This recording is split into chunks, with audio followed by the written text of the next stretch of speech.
As Burma's first elections in 20 years comes near, the international community has repeatedly said that the elections would be a sham, and a campaign of no vote has even become a popular slogan for the Burmese. Given the circumstances that Burma has described about the upcoming elections, we do not see any way that they will be credible. Burma's popular opposition group, the National League of Democracy, did not run in the elections because they believed that the election would be unfair and undemocratic.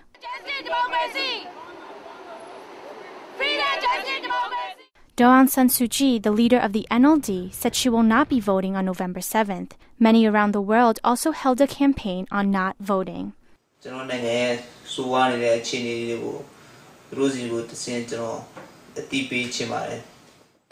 While many say they will not be voting for Burma's elections, one young man encourages Burmese citizens to vote.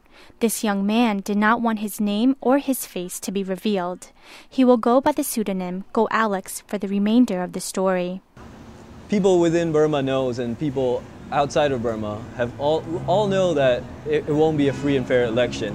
I respect Aung San Suu Kyi for her decisions. I've always admired her political fight. But I believe that we have to start somewhere. Min Zin, a Burmese dissident and a journalist in exile, explains why the Burmese are choosing to not vote. People are critical of election. People launch a boycott campaign based on the principle. This is totally illegitimate. I think it's a reasonable, it's a legitimate campaign.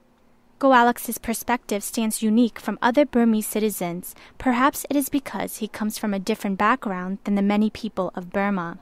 Although most of Burma's population lives in poverty, Go Alex comes from a privileged background. Yes, I have been living abroad for a fair portion of my life. Part of it has to do with my parents' business. Go Alex was able to live abroad because of his family name and his familial business ties.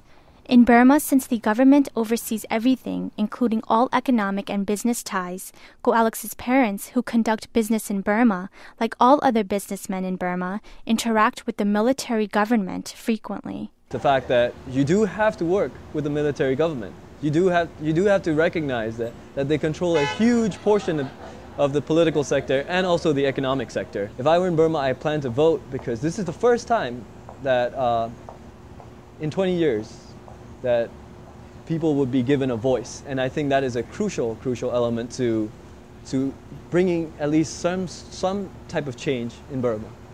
Go Alex said he's become a realist and, in his own words, accepted that Burma will never become a real democracy. However, he believes that people should vote. He says, quote, "People die around the world to have this freedom of voting, and the Burmese have this gift to vote on November 7th, end quote. Go Alex believes that Burmese citizens should not take voting for granted.